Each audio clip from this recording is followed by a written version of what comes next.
Hello and welcome back to Heimler's History. Last time we talked about the first permanent British settlement in the Americas, namely Jamestown, and we had fun reminiscing about our national heritage of cannibalism, starvation, and greed. But now we're going to shift our eyes to the north and consider the region that would become known as New England. And we're going to try to figure out why those English people who settled in the northern colonies were so much different from those who settled in the southern colonies, and why those people in the northern colonies didn't, eat each other. It's time to kick it old school.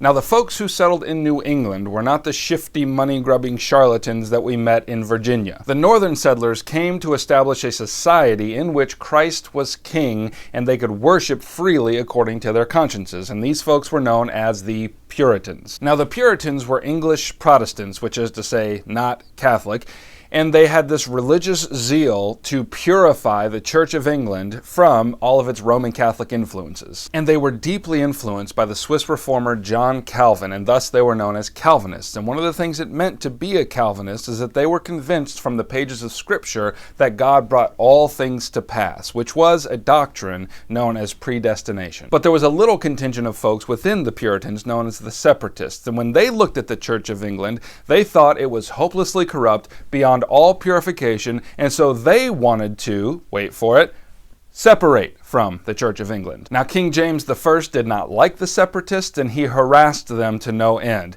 He was all like, "Nice capris, bro." And the Separatists were all like, "Stop it." That's just a rough approximation of how it went. And so after living in Holland for a while, the Separatists negotiated with the Virginia Company to establish a settlement within their jurisdiction in the Americas. And so in 1620, the Separatists boarded the Mayflower, sailed across the sea, missed Virginia by like 600 miles, and landed on the stony coast of New England. Now, before disembarking, they all agreed to something called the Mayflower Compact. And this is a very important document in American history. Now, it wasn't a constitution per se, but it did make provision for the colonists to submit themselves to the will of the majority. And forever hence, Americans would look back to that moment as the precedent for our democratic habit. Now, much in the same way that the folks down in Jamestown suffered much privation and hardship, the Pilgrims in New England suffered an incredible amount during their first winter. I mean, more than half of them died, but they stayed there, they didn't leave,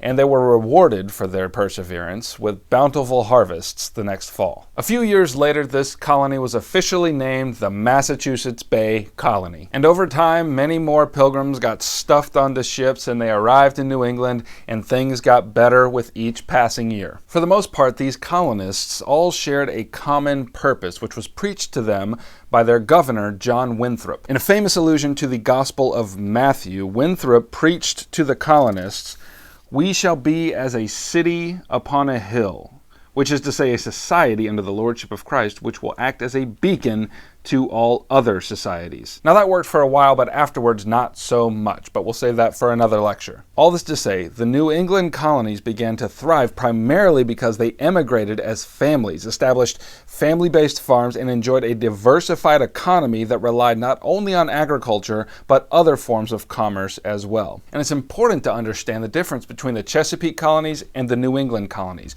Those who came to the Chesapeake colonies were just trying to make a buck. Those who came to the New England colonies were trying to make a home. Now, making their home, of course, meant encroaching on land that did not belong to them, so let's talk about the Indians for a minute. Now, as more and more of these settlers arrived, and as they began to push further and further into the interior of the continent, they began to have some explosive conflicts with the Indians. The Indians realized very quickly that their only hope of a defense against Whitey was to unite their tribes in a common defense. And they accomplished this under the leadership of an Indian leader named Metacom, whom the English called King Philip because it sounds basically exactly like Metacom, tomato, tomato. So with the tribes united, Metacom led his alliance to attack the New England settlers, and all that said and done, he attacked 52 Puritan towns, and of those, destroyed 12 entirely. Needless to say, the colonists did not like this, and so they retaliated with great force and won what became known as King Philip's War. But don't worry, the English treated their enemy with dignity and respect. By which I mean they sold Metacom's entire family, wife, and children into slavery, then beheaded him, then tore his body limb from limb, then stuck his head on a pike and mounted it in Plymouth. You know, like Jesus would have done.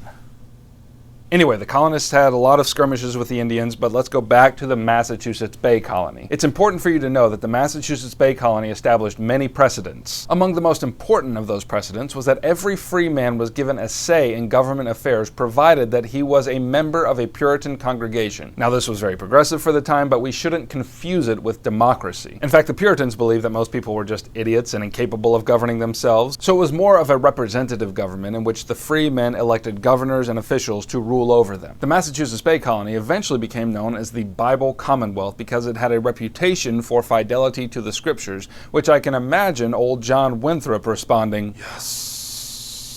Now, the Puritans get a bad rap today. I mean, we use the word puritanical to describe an unusually rigid and stark religio-fight. And while some of that bad rap is deserved, I will hasten to add that the Puritans, especially their preachers, knew the human heart and appealed to it in a way that was categorically apart from much of church history. Yes, it's true that they cut their congregations deep with the doctrines of sin and hell, but they also took utmost care to bind those wounds back up with the powerful remedy of the grace, love, and forgiveness of Christ. But on a more earthly note, we shouldn't picture these folks as passing their days with sour expressions on their face and clothed in camel hair. The Puritans sang songs from their guts. They wore bright clothing. They drank prodigious amounts of rum. And they lived in the joy of their Lord. And I want to leave you with this picture because things are about to get a little darker in their colony. But for now, let's raise a glass to the Puritans, and I will see you next time.